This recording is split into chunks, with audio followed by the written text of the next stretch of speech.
Hello and welcome to another edition of Motor Cars Enthusiasts. Right off the bat on today's show, we got an episode of Car Stories. This was a story that kind of came to my mind over the past several days thanks to Facebook of all things. Facebook, if you have an account with them, they'll basically show off some stuff that you did back in the past. Photographs or things you may have commented on or said actually come up in your feed and like, remember this, you did this, how many years ago. And this photograph came across my feed, and it actually brought back a lot of memories. A vehicle that I had actually forgotten about, the Infiniti Q50 on Rouge. This was an interesting piece of kit when it first came out, and it came so close to getting to dealer showrooms. In fact, I think the closest I can remember in the modern era without actually making it all the way. But the Infiniti brand itself is kind of interesting to me because even though they did it kind of separately, mainly at the same time, but Toyota, Honda, and Nissan all started seeing some of their base, some of their real hardcore fans that driven their cars their entire lives were leaving later in life to buy higher-end manufacturer machinery, basically because they had a lot more expendable income that they could go out and purchase automobiles with. A lot of them going to Mercedes-Benz and BMW. And these manufacturers didn't care for that. Toyota coming up with their own high-end sub-brand, that being Lexus. Honda coming up with their own high-end sub-brand, being Acura. And, of course, Infiniti with the folks over at Nissan. So it's kind of got an interesting start. A manufacturer that didn't exist when I first came into this world, but now does. And it was an interesting situation as far as the Q50 on Rouge's birth. It was basically a pet project by the head of Infiniti at the time, that being South African-born Johan de Dyson. Johan de Dyson was basically handpicked by the head of Renault-Nissan, Carlos Ghosn, to really get the Infiniti brand off the ground after it was kind of floundering over the past several years. Why did he pick Mr. de Dyson?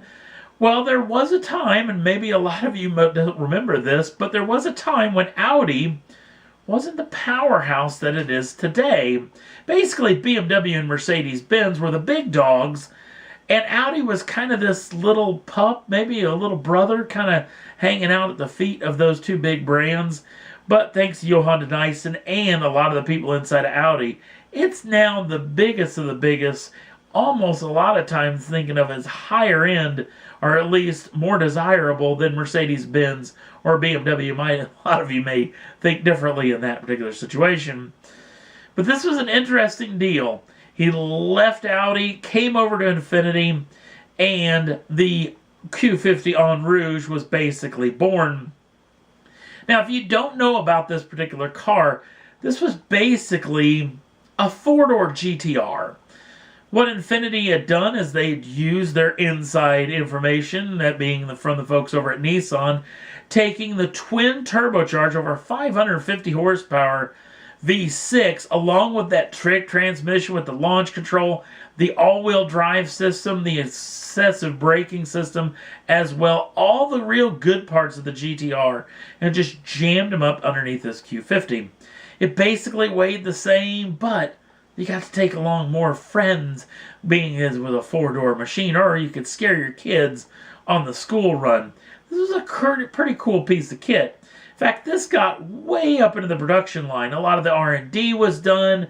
A lot of vehicles have been built. In fact, it had been pounding around a number of the Grand Prix circuits by no other than Sebastian Vettel, four-time world champion at that time, a racer with Red Bull Racing where he had won all his championships.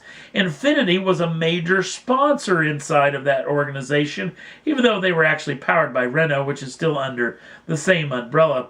But this car ended up at a lot of Formula One events, a lot of Infiniti events, with not only Vettel, but a number of pro drivers pounding this thing around all over the place, along with a lot of journalists actually got their hand at the wheel of this car before it actually went into production. But that leads us to the fly in the ointment of this is, and I don't want to make this guy out to be the real bad guy in this situation, but it really is kind of his reasoning why that car doesn't exist today. This is Noburo Teshki. Now, Mr. Teishi actually was the head of design and head of development for Infiniti right underneath Johan de Dyson. At the time, Johan de Dyson would have been his boss. Now, Mr. Teishi basically didn't feel that this was the direction that Infiniti needed to go in. They didn't need a high-performance sports saloon. They needed to kind of continue to go in the direction that they were going. But there was a lot of pressure from up top, basically with Carlos Ghosn, to try to really get this Infiniti on Rouge to really be a powerhouse and to really turn around Infiniti for the better. They had a huge sales goals that were kind of out of whack, especially for this little niche brand. And that basically is what's the straw that broke the camel's back. Johan de Dyson was under so much pressure and didn't really care for where he was, so he left off for greener pastures when General Motors came calling, and he then and now became the head of Cadillac all the way up to present. And back in 2014, Mr. Teishi actually became the head of Infiniti.